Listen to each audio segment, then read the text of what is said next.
আসসালামু আলাইকুম। আজকে আমি তোমাদেরকে পড়াবো হচ্ছে ক্রিয়া, আমাদের টপিক। চলো শুরু করি। আচ্ছা, ক্রিয়া বলতে আমরা কি বুঝি? ক্রিয়া বলতে আমরা বুঝি সেটা হচ্ছে বাকি কোনো উদ্দেশ্য বা কর্তার যে কাজ করা সেটাকে আমরা বুঝি, মানে বলি ক্রিয়া। আচ্ছা, গেল ক্রিয়া। যেমন ধরো হচ্ছে আমি বই পড়ছি, এটা হচ্ছে একটা ক্রিয়া। ক্রিয়াকে আমরা কয়েক ভাগে বিভক্ত করে থাকি। প্রথমত আমরা পক্ষ বা পুরুষ ভেদে ক্রিয়াকে ভাগ করি। একইভাবে আমরা হচ্ছে কাল ভেদে ক্রিয়াকে মানে ভাগ করতে পারি। এখন পুরুষ ভেদে যদি ভাগ করি তাহলে এটা কি হয়? বক্তা পক্ষ, শ্রোতা পক্ষ, অনুপক্ষ, আমি, তুমি, আমরা। একইভাবে আবার হচ্ছে যদি আমরা কাল ভেদে করি তাহলে সেটা কি হয়? অতীত, বর্তমান, ভবিষ্যৎ ভাবে আমরা ভাগ করতে পারি। তো ক্রিয়াকে আমরা কিভাবে ভাগ করি? ভাব প্রকাশের দিক থেকে, বাক্যে কর্মের উপস্থিতির ভিত্তিতে আর গঠন বিবেচনার ক্রিয়াকে আমরা নানা ভাগে ভাগ করে থাকি। মানে আমরা তিনটা ভাগে ক্রিয়াকে ভাগ করি। তো আমরা ভাব প্রকাশের ক্ষেত্রে কিভাবে ক্রিয়াকে ভাগ করি? সেটা হচ্ছে একটা হচ্ছে সমাপিকা ক্রিয়া আর একটা হচ্ছে কি অসমাপিকা ক্রিয়া। আচ্ছা, আমি এখানে লিখি তাহলে ভাব প্রকাশের ক্ষেত্রে ক্রিয়া। ক্রিয়াটা আমরা হচ্ছে সমাপিকা ক্রিয়া করছি।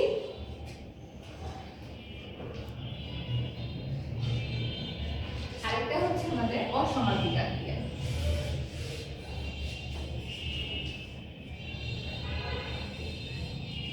আচ্ছা, আমরা সমাপিকা ক্রিয়া বোঝাই, তোমরা আমাকে অ্যানসার দিতে পারো। সমাপিকা ক্রিয়ার ক্ষেত্রে আমরা বলতে পারি যে হচ্ছে ধরো আমরা আজকে খেলতে যাব, ঠিক আছে? তাহলে এই যে যাবো শব্দটা দিয়ে আমরা কি করছিলাম? যে এটা মানে সমাপ্ত হয়ে গেছে আমাদের ক্রিয়াটা, এটা আমরা একটা ভাব পুরোপুরি বুঝতে পারি, তো এটাই সমাপ্ত। একইভাবে অসমাপিকা ক্রিয়া কি? অসমাপিকা ক্রিয়া দিয়ে আমরা হচ্ছে মানে ভাবটাকে সম্পূর্ণ করতে পারি না। হ্যাঁ, সম্পূর্ণ করতে পারি না আমাদেরকে। যেমন ধরো যে তুমি ভালো রেজাল্ট করলে তোমাকে একটা ধরো বাড়ি কিনে দেবে। তুমি ভালো রেজাল্ট করলে তোমাকে একটা বাড়ি কিনে দেবে, করলে। এখন আমি যখন শুধু বলছি করলে তখন কিন্তু আমরা বুঝতে পারি না, আমাদের বাক্যের মনোভাব শেষ হয় না। তো এটা কি? অসমাপিকা ক্রিয়া। গেল। আচ্ছা, এই অসমাপিকা ক্রিয়া আবার তিন প্রকার: ভূত অসমাপিকা ক্রিয়া, ভাব্য অসমাপিকা ক্রিয়া আর শর্ত অসমাপিকা ক্রিয়া। ভূত কোনটা? যেটা হচ্ছে তুমি আগে করেছো, মানে তোমার এই ব্যাপারে অভিজ্ঞতা আছে। যেমন আমি গান করে শান্তি পাই, তাহলে করে করে মানে এটা আমি আগে করেছি, আমি জানি। একইভাবে ভাব্য অসমাপিকা ক্রিয়া, সেটা কি? সে গান শিখতে রাজশাহী যাচ্ছে। তো কি? এটা হচ্ছে শিখতে, মানে তুমি যাচ্ছ সামনে, তারপরে কি হবে তুমি জানো না। একইভাবে শর্ত অসমাপিকা ক্রিয়া, যেমনটা আমরা বলেছিলাম যে হচ্ছে গিয়ে তুমি ভালো রেজাল্ট করলে তোমাকে একটা বাড়ি কিনে দিব। তো কি? ভালো রেজাল্ট করলে তার মানে এটা তোমাকে একটা শর্ত দিচ্ছি, আমার বাড়ি পাওয়ার শর্ত কি? ভালো রেজাল্ট করা। তো এটাই।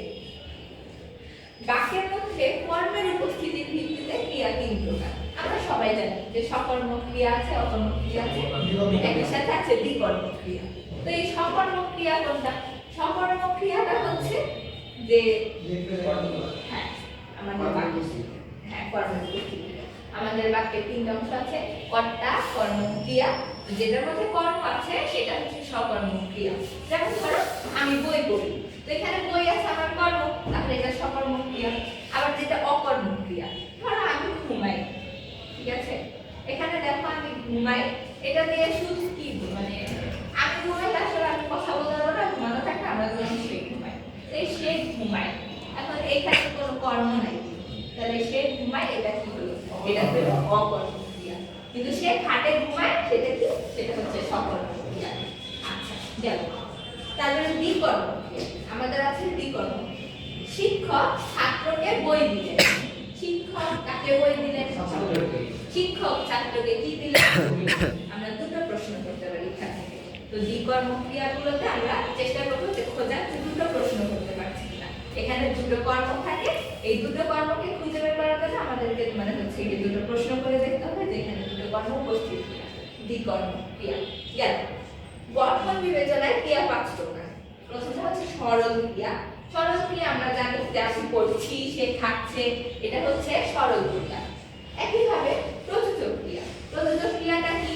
ধরো শিক্ষক ছাত্রকে অঙ্ক করাচ্ছে, তাহলে কি দাঁড়ালো? শিক্ষক ছাত্রকে অঙ্ক করাচ্ছেন, শিক্ষক ছাত্রকে দিয়ে অঙ্ক করাচ্ছেন। কাউকে দিয়ে কোনো কিছু করাচ্ছ সেটা হচ্ছে প্রযোজনা। প্রযোজনা। আর যখন তুমি এই কাজটা মানে এইখানে তুমি যে ক্রিয়াটা ইউজ করছো সেটা কি প্রযোজক ক্রিয়া, আর তুমি নিজে প্রযোজক। আচ্ছা, নাম ক্রিয়া। নাম ক্রিয়াটা কি? কোনো বিশেষণ বা ধনাত্মক শব্দের সাথে যখন আ বা আনো প্রত্যয় যুক্ত হয় তখন সেটাকে আমরা বলি নাম ক্রিয়া। যেমন আমরা ধনাত্মক শব্দগুলো কি চিনি? চকচক, ঠক ঠক, তারপরে ঝকঝক, এসব কি ধনাত্মক শব্দ। তো এই ঠক ঠক এটার সাথে যখন আমি আনো প্রত্যয় যুক্ত করছি তখন কি হচ্ছে? ঠক ঠকানো, সে ভয়ে ঠক ঠকাচ্ছে। তো এগুলো কি নাম ক্রিয়া, এই আনো বা আ প্রত্যয়টা যুক্ত থাকবে। আচ্ছা, তারপরে আমাদের আছে সংযোগ ক্রিয়া। সংযোগ ক্রিয়ায় কি হয়? বিশেষ্য বা বিশেষণের সাথে এই পড়া, খাওয়া, হওয়া এসব যুক্ত থাকে। কাটা, যেমন সাঁতার কাটা। আচ্ছা, তারপরে আছে আমাদের যৌগিক ক্রিয়া। সমাপিকা ক্রিয়া আর অসমাপিকা ক্রিয়ার সাথে মানে যখন দুটো একসাথে যুক্ত হয় তখন তাকে আমরা বলি কি? যৌগিক ক্রিয়া। ঠিক আছে? যেমন ধরো হচ্ছে এই পড়লে, পড়লে শব্দটা যখন আমরা লিখি সেটা কিন্তু মানে তোমার অসমাপিকা ক্রিয়া। কিন্তু আচ্ছা পড়লে আমরা ধরো বললেন মেরে ফেলা, তাহলে মেরে শুধু মেরে বললে কিন্তু কিছু বোঝা যায় না, কিন্তু যখন আমরা মেরের সাথে ফেলা যুক্ত করি তখন কিন্তু আমরা বুঝতে পারি যে এটা হচ্ছে আসলে যৌগিক ক্রিয়া। ঠিক আছে, আমাদের তাহলে ক্রিয়ার মানে গঠনগুলো তোমরা বুঝতে পেরেছো? আচ্ছা, ঠিক আছে, আমরা এখন দুটো কোশ্চেনের অ্যানসার করব, তাহলে মানে আমাদের মানে কাহিনীটা বুঝতে পারবো যে ঠিক আছে গেল। আচ্ছা, অন্যকে দিয়ে করা বোঝালে কোন ক্রিয়াটা ইউজ করা হবে?